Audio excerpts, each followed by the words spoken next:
Welcome, everybody. Happy to have you here. Glad you could join us. Hello, Lou. How are we doing this morning? Good. So, we are actually getting towards the middle of chapter 9 in the Gita. And today we're going to be doing verses 13, 14, and 15.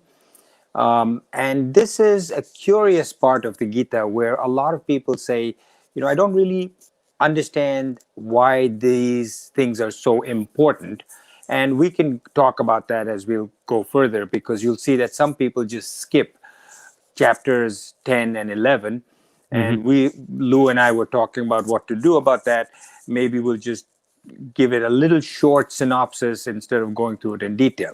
Right. But today we're going to be doing 13, 14, and 15. So let's do 13, which says, "But Mahatmas who are possessed of my divine nature worship me with unwavering mind, having known me to be the imperishable source of beings." So Krishna is still talking about the fact that he had talked a few episodes ago, where it is through him, through Brahman, that beings, human beings, animals, insects, plants, all life and inert things come about. That Brahman presents as this. This is the energy, this is the electricity that comes out and goes into a bulb and forms that bulb to become light. Now, that analogy we spoke about before, where the bulb is actually being enlivened by Brahman. Right. In this instance, though, what Brahman is saying is that it's different, because Brahman is actually the bulb and the filament itself. So Brahman is the matter, Brahman is the life, Brahman is the energy, all of that. So he is the imperishable source of beings, mean non-stop. Beings are born and die. Beings are born and die. Animals, the world, everything. He starts off by saying, "But Mahatmas." Mahatma means, the word itself is Maha Atma. Atma is another word for saying Atman, and Maha means great. So Maha Atma is a great Atma, a person that recognizes and sees Brahman everywhere in everything, is known as a Mahatma, like Mahatma Gandhi. Yes. Who are possessed of my divine nature. Now, I've said this before many times, that the Gita, every word has some meaning. And so every word has to be carefully parsed and understood. But here he says, "But Mahatmas who are possessed of my divine nature." Here he's saying that Brahman, God, the Lord, the source of everything that we are and have, has a divine nature. Does that imply that he also has a non-divine nature? Let's see.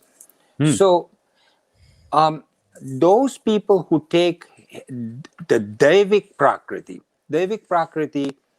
means the nature of God that is more divine.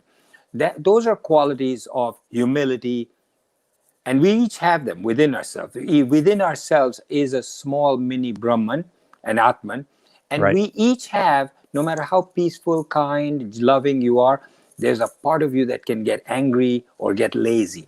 So Yep. he's dividing our qualities into the Daivik qualities, which are the positive ones, and the non-Daivik qualities, which are the Asuric qualities, which are both Rajasic as well as Tamasic.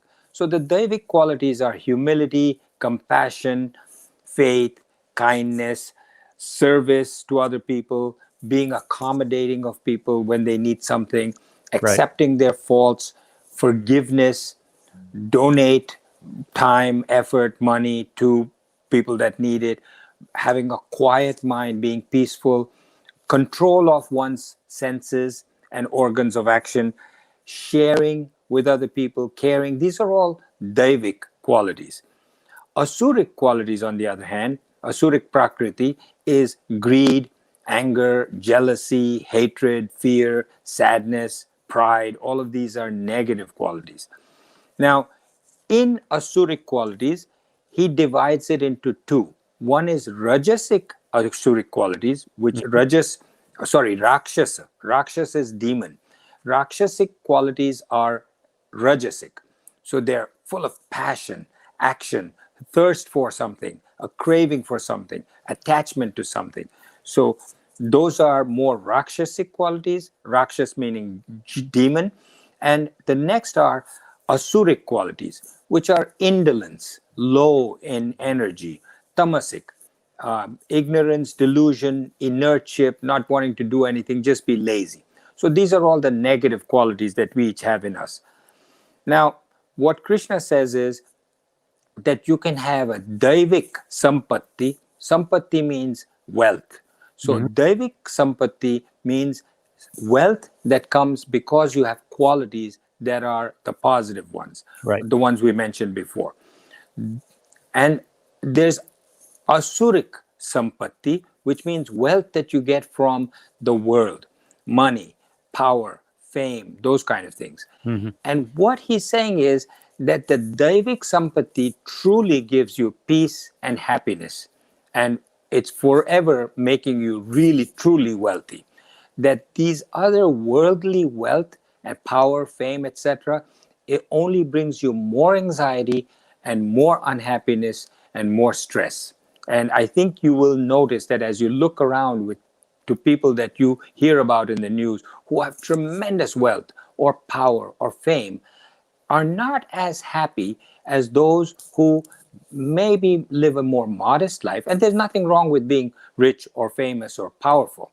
Right. It's that you have to have that inner peace or happiness in addition to having wealth, or even if you're not wealthy, if you have those Daivik qualities, that you have Daivik Sampatti, so you have peace and happiness within. Now, where does this come from? This all comes from an innate desire within ourselves to be back to being one with Brahman. We have that. We want happiness, which is bliss, which is what Brahman is, and we want peace, and we want security. Security meaning, you may say, what is security? Security is not, we think, oh, security means I want a roof over my head, I want to make sure I don't starve, I don't get ill. Right. All of that is really boils down to that you do not want to die. You don't want to die. You want to be alive, and in order to be alive, you say, I don't want anything that is going to kill me, whether that be starvation or cold. So I want a roof over my head, I want food, I want to be alive. And anything that threatens that is no cause for insecurity. Right. So when you are having Daivik Sampatti, you have good qualities, you're doing for others. You'll see as we go further that gives you so much satisfaction and peace that you're saying, even if something happens to me, I'm secure. I've Mhm. done my job, I've done everything, and that will come as we go further in these verses. So we tend to have these negative qualities which always stir up within us. Remember this, you always have desires for what you don't have.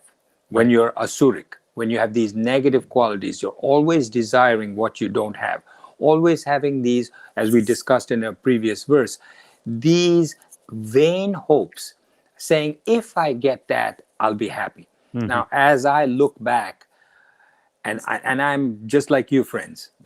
Somebody who has been born and brought up in the Western world, and having learned a lot of the Western culture and so on.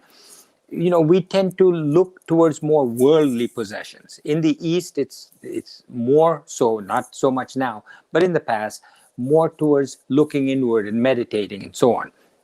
So I'm just like you, and I can tell you that the desires for what one wants is always whatever thinking, because you have the negative qualities of asuric qualities.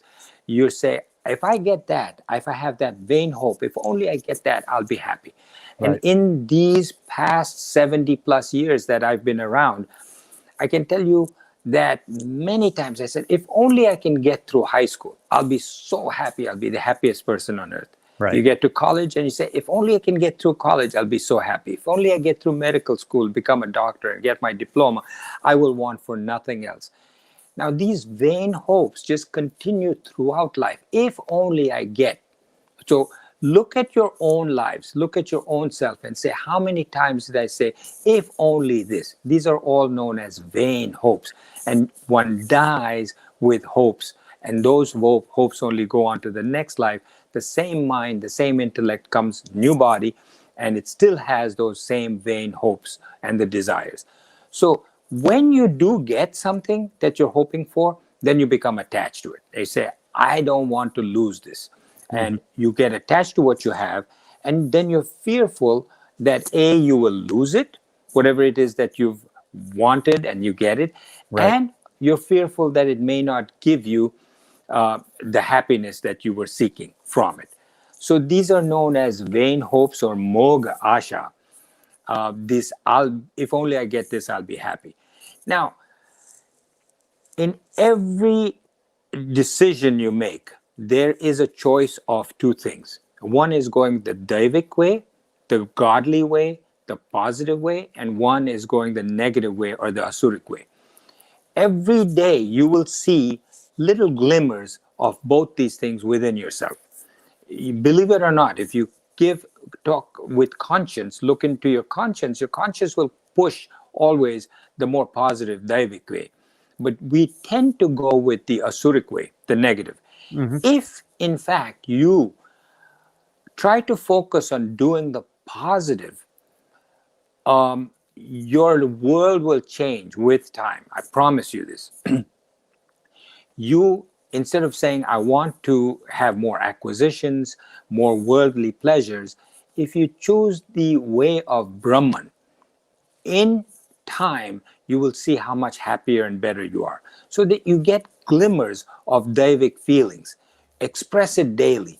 It will strengthen you, it will strengthen your own inner self, and you'll feel happier. So when you look at other human beings, I give you an example. Somebody asked me for something, and normal tendency in the past would have been to bargain or to negotiate. Instead, I gave him what he asked for, which he was asking for more than what he should have gotten. But I gave him exactly what he was asking for, and in fact, gave him a little bit more. That made a difference to him. He was astounded. He was shocked. He thought I was crazy. But it made a difference to me. I can easily afford it. I gave it to him. He was happy. I was happy. And I walked away having a little glimmer of that Daivic feeling. And so these little glimmers that you get, whatever you do, whether you do something for somebody else by forgiving them, by donating, by sharing, by caring, these kind of things makes a huge difference in your life. And this should be not just towards human beings, but you'd be surprised. You feel the same way if you're like that towards anything that has life, whether it be a plant or a tree, insects, plants, animals, and of course human beings. These glimmers will build up and your life will start to change. Now, Mahatma means seeing God, Brahman, in every Atman, in everything. That is what you are. That is what I am. We just don't recognize it. We think of ourselves as small instead of big. We have a spirituality within us. We do. But we only tend to bring it out when we are either praying or going to a temple or a church or a mosque or a synagogue. And the rest of the time we're going back to worldly possessions. And what he's saying in this verse, if you notice, he said, unwavering mind. So everything has some meaning here, as I said. So unwavering mind means ananya manasaha. Ananya means unwavering mind. Manas is the mind itself. So that when you're spiritual, it has to be constant, not just when you go to temple and then you say, whatever it is that you're doing there. Most people go to temple or church, ask for something. Say, if only my daughter could get married. Mhm. God, Yeah. please let my son get married, my son get a job, my daughter get a job, that kind of stuff. Instead, go there with gratitude in your heart for what you have. Don't ask for anything more. Throughout your life, dedicate your deeds, your mind, your wishes, your thoughts to the higher power. And only then you will find purpose in your life. So that's verse number 13. Sorry if I took more time than I should have, folks. Verse 14 says, always glorifying me, striving, firm in your vows, prostrating before me with devotion, ever steadfast, they worship me. Now, each word means something, each word. So I won't go into great detail.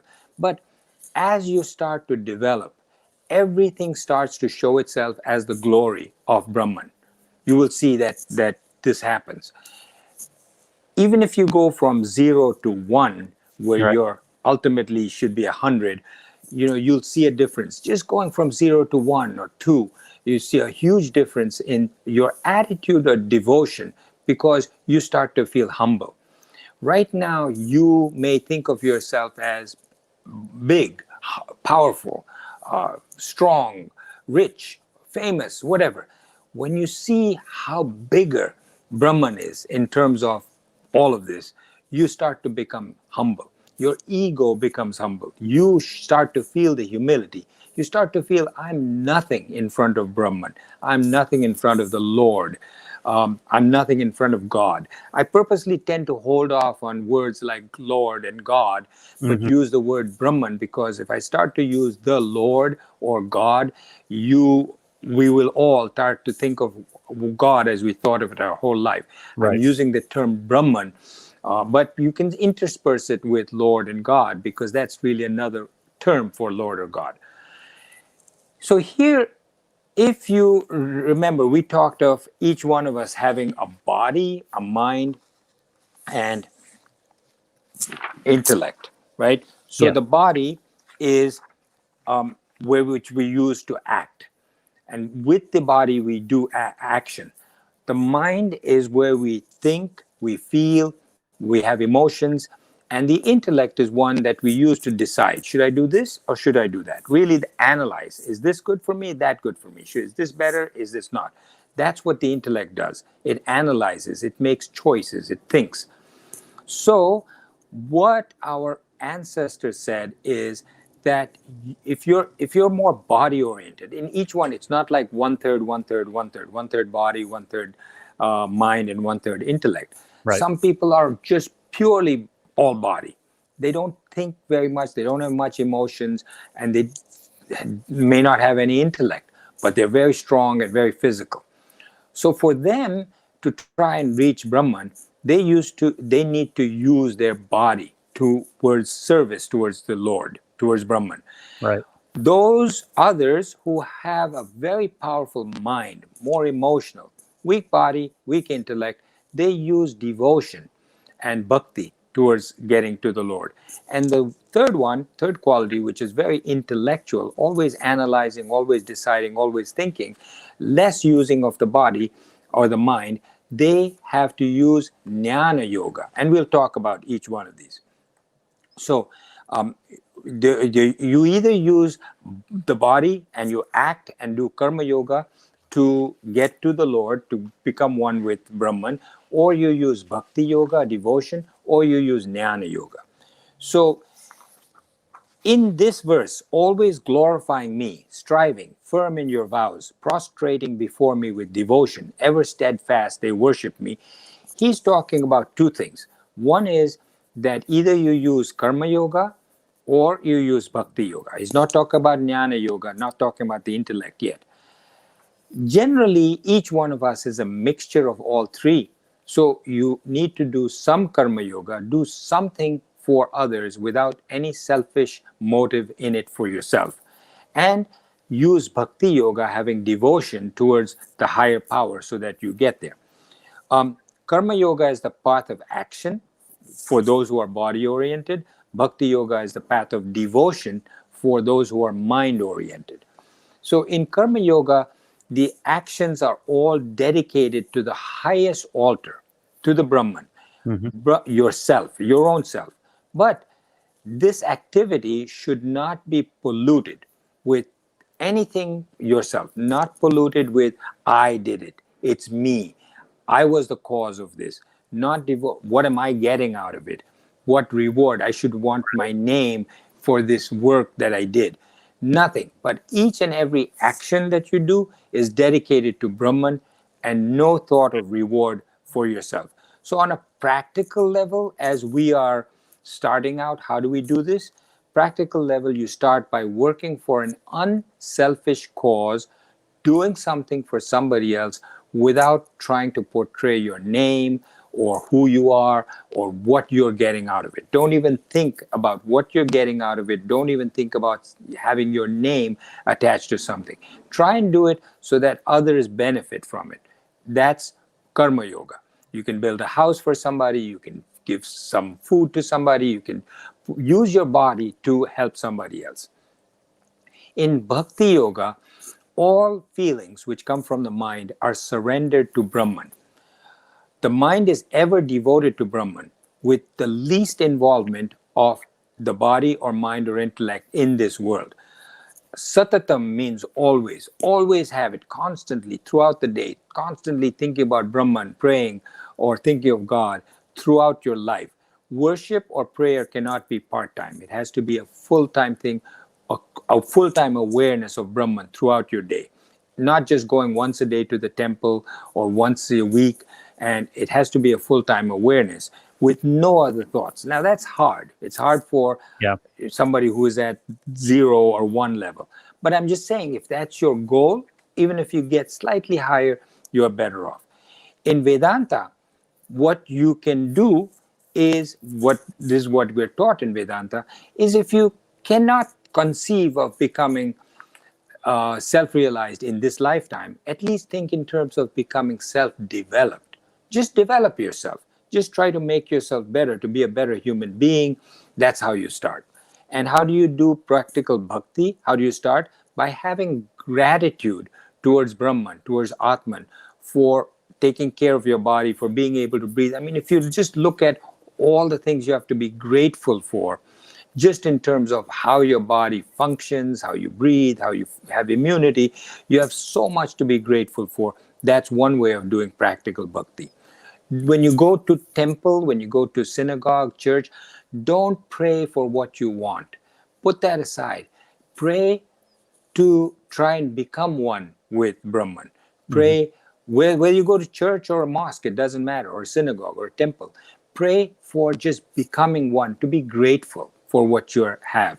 That alone is going to help you to become developed.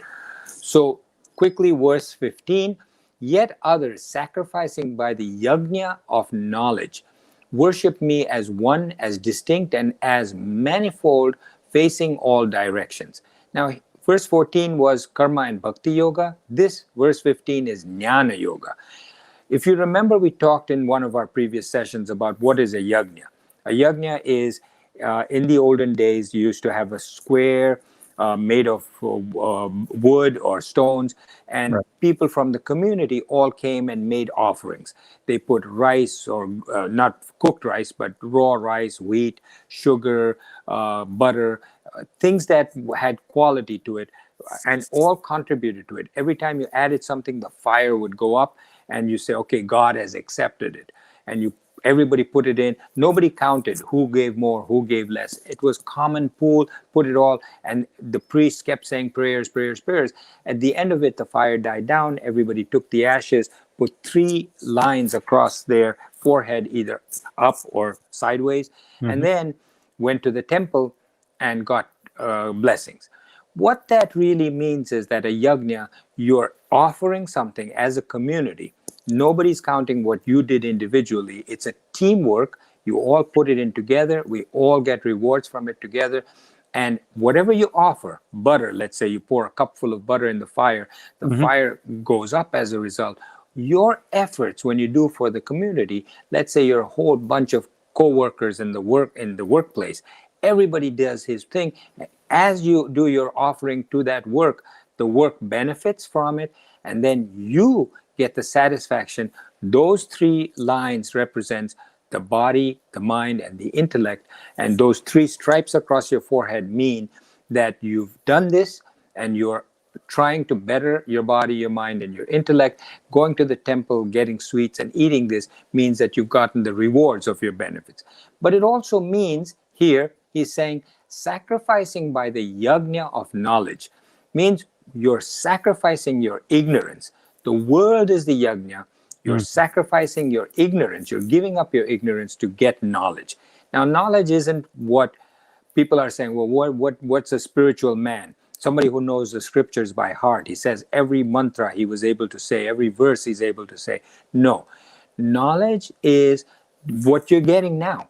Just being able to be a better, more developed person, a knowledge of what is Brahman. As you get to be more spiritual knowledge, that's the benefit. So what is the test of how much spiritual knowledge you have? Not how many verses you can recite, but do you recognize Brahman as manifold, facing all directions? That's the test. Not this guy's Indian, this guy's American, this guy's Chinese, having a difference between them: brown, white, black, yellow, Muslim, Christian, Buddhist, or smart, dumb, rich, poor. No, everybody's the same. You don't look in the ocean and you say, oh, that wave versus that wave versus that wave. You just see one large ocean. You don't see it as different waves. Similarly, when you look at yourself, you don't say, I am one nose, I am 2 ears, I am 2 eyes. You just see yourself as one person. Similarly, you start to practice looking at Brahman everywhere. Whether you look at the trees in the back and you say, this is Brahman. This is Brahman here. This is Brahman everywhere. You see that. And knowledge itself is the yajna. What you're giving up and sacrificing is the ignorance. So I'm sorry if I went longer, friends. Now, I want to go over one point with you, Doctor, if I can. Please, sure. I'm glad you brought this up, because these verses are very absolute. These verses are looking for steadfast devotion and complete and other, giving yourself over to this. And that's a worthy goal, and it's the goal for everyone. But when you're just beginning, you talked about the glimmers early of doing some of these things and getting that feeling.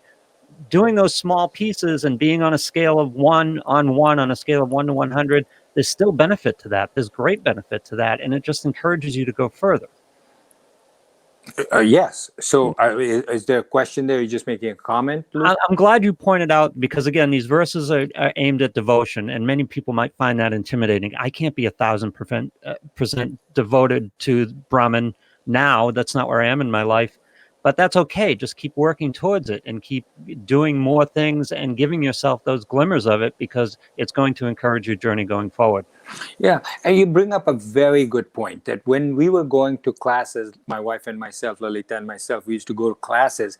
And at that time, there were like 10 other people with us. I remember after class, everybody used to say, do you feel different? Or we used to look at ourselves and say, do I feel different? Am I improving? And that's a constant thing, whether you're going to learn a new language or going for classes for something, or spiritual knowledge. Everybody wants to see if they're improving. After a while, that drops off. After a while, you say, when our teacher, Gautam Jain, used to tell us, don't worry about that. Just keep doing it. You're not being asked to do anything. Nobody asking you to do any homework. Nobody is asking you.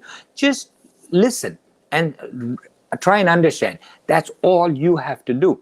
And so as you start to see that there are changes within you, you will say, yes, there are changes. Now, I remember, when I started out, I can't tell you exactly how long it took, but I no longer had the desire to go to parties or to go out or to go to functions or to be invited, and even the desire to buy or left me. Right. When I lost something, it didn't bother me as much. I could see these subtle changes. I saw changes in my work. I saw changes in my relationship. So friends, if you get from 0 to 1, and I'm still around there, 1 or 1.5 or 2, and I'm happy. I'm much happier than I was before when I was at 0. And I can promise you, you will be too. I can't expect to be in this life anywhere close to being self-realized, but I know I'm going to take this and carry this on to the next life with my mind and intellect, and so will you. Just listening, that's all you have to do. Listen to this. You're not paying anything. I'm not asking you to do anything. I'm not asking you to do any homework. Just listen. And Lou, does that add to your comment? Yes. I just want people not to get too over intimidated by being self-realized, because it's a journey, and every step along the journey has its benefits, and you should pursue them. Yes, perfect. Good point. Thank you so much. Previous episodes, future episodes on the Gita Memoirs of a Psychiatrist on Facebook, on Apple Podcasts, on Spotify, on Google Podcasts, on YouTube as well. Go catch up. If you're just joining us for the first time, leave some comments. We love that. And we'll see you on the next episode, right? Thank you. Thank you so much.